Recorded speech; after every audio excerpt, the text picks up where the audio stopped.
जय माता रानी। दोस्तों, स्वागत है आप सभी का आपके अपने प्रिय चैनल गुरु के संदेश में। हिंदू कैलेंडर में मार्गशीर्ष का महीना ज्योतिष में महत्वपूर्ण भूमिका निभाता है। इस अवधि को अत्यधिक महत्वपूर्ण माना जाता है और इसे सच्ची भक्ति और ईमानदारी के साथ मनाने से गहरा सकारात्मक प्रभाव पड़ सकता है। ऐसा करने से व्यक्ति अपने आसपास की सकारात्मक ऊर्जा को बढ़ा सकते हैं, जो बदले में सौभाग्य और किस्मत ला सकती है। ज्योतिषी मान्यताओं के अनुसार शनि ग्रह का मार्गशीर्ष अमावस्या से गहरा संबंध है।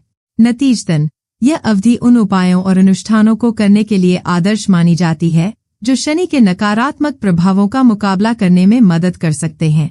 जो लोग ज्योतिष में विश्वास करते हैं उनके लिए यह चुनौतियों को दूर करने और अपनी जन्म कुंडली में शनि के अशुभ प्रभावों को कम करके अपने समग्र कल्याण में सुधार करने का एक मूल्यवान अवसर है। मार्गशीर्ष अमावस्या कब है? इस बार मार्गशीर्ष अमावस्या रविवार 1 दिसंबर को पड़ रही है। इससे पहले कृष्ण अमावस्या की शुरुआत 30 नवंबर की सुबह 10:29 बजे से हो जाएगी, जिसका समापन 1 दिसंबर को सुबह 11:50 पर होगा।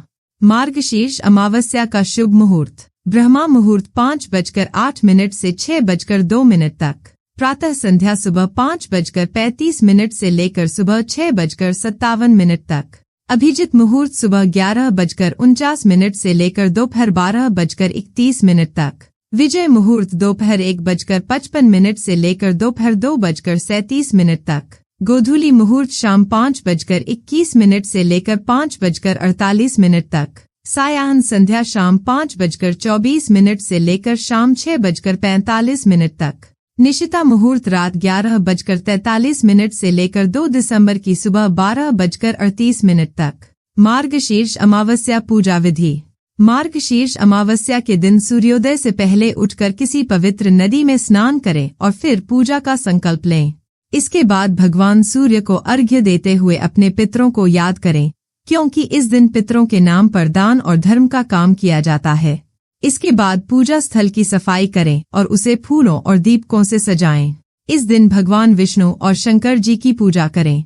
पूजा की शुरुआत करने के लिए दिए को जलाएं और भगवान को प्रणाम करें। देवी देवताओं की पूजा करने के लिए फूल, अक्षत और अन्य प्रसाद का उपयोग करें। पूजा की समाप्ति करने के लिए आरती करें और भगवान को प्रणाम करें। 7 भाग्यशाली चीजें जिन्हें आपको इस अमावस्या के दिन अवश्य दान करना चाहिए। काले तिल: मार्गशीर्ष अमावस्या पर काले तिल का दान करना बहुत शुभ माना जाता है। काले तिल में शुद्ध करने वाले गुण होते हैं जो मन, शरीर और आत्मा को शुद्ध करने में मदद कर सकते हैं। माना जाता है कि इनका दान करने से शांति, समृद्धि और सौभाग्य मिलता है। ब्राह्मण या किसी जरूरतमंद व्यक्ति को मुट्ठी भर काले तिल दान करने की सलाह दी जाती है। भोजन: मार्गशीर्ष अमावस्या पर भोजन दान करना बहुत फलदायी होता है। हिंदू शास्त्रों में भूखे और जरूरतमंदों को भोजन कराने के महत्व पर जोर दिया गया है।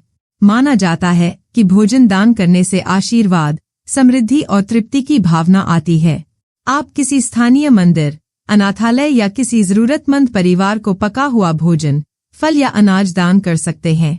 कंबल और गर्म कपड़े: सर्दियों का मौसम आते ही मार्गशीर्ष अमावस्या पर कंबल और गर्म कपड़े दान करना एक विचारशील कार्य है। हिंदू धर्म जरूरतमंदों की मदद करने के महत्व पर जोर देता है। माना जाता है कि गर्म कपड़े दान करने से दानकर्ता के जीवन में भी गर्मी और आराम आता है। घी: मार्गशीर्ष अमावस्या पर घी का दान करना बहुत लाभकारी माना जाता है। हिंदू पौराणिक कथाओं के अनुसार घी में शुद्ध करने वाले गुण होते हैं जो मन और आत्मा को शुद्ध करने में मदद कर सकते हैं। माना जाता है कि घी का दान करने से शांति, समृद्धि और सौभाग्य मिलता है। आप किसी स्थानीय मंदिर या किसी जरूरतमंद व्यक्ति को घी की एक बोतल दान कर सकते हैं। चावल: मार्गशीर्ष अमावस्या पर चावल दान करने से भी बहुत लाभ मिलता है। हिंदू शास्त्रों में चावल दान करने के महत्व पर जोर दिया गया है, जिसे समृद्धि और प्रचुरता का प्रतीक माना जाता है। माना जाता है कि चावल दान करने से आशीर्वाद, समृद्धि और तृप्ति की भावना आती है। आप स्थानीय मंदिर, अनाथालय या किसी जरूरतमंद परिवार को चावल का एक बैग दान कर सकते हैं। लोहे के बर्तन: मार्गशीर्ष अमावस्या पर लोहे के बर्तन दान करना बहुत शुभ माना जाता है। हिंदू पौराणिक कथाओं के अनुसार लोहे में शुद्ध करने वाले गुण होते हैं जो मन और आत्मा को शुद्ध करने में मदद कर सकते हैं। माना जाता है कि लोहे के बर्तन दान करने से शांति, समृद्धि और सौभाग्य मिलता है। आप लोहे के बर्तन जैसे बर्तन, कड़ाही किसी स्थानीय मंदिर या किसी जरूरतमंद व्यक्ति को दान कर सकते हैं। पशु चारा चारा मार्गशीर्ष अमावस्या पर पशु चारा या चारा दान करना बहुत पुण्य का काम है। पशुओं की मदद करना, खास तौर पर गायों की, जिन्हें पवित्र माना जाता है। माना जाता है कि पशु चारा दान करने से आशीर्वाद, समृद्धि और संतुष्टि की भावना मिलती है। आप स्थानीय गाय आश्रय या किसान को पशु चारा जैसे घास या अनाज दान कर सकते हैं। दोस्तों, अगर आपको हमारे द्वारा दी गई जानकारी पसंद आई है तो कृपया करके वीडियो को लाइक करें, शेयर करें और चैनल को सब्सक्राइब करें।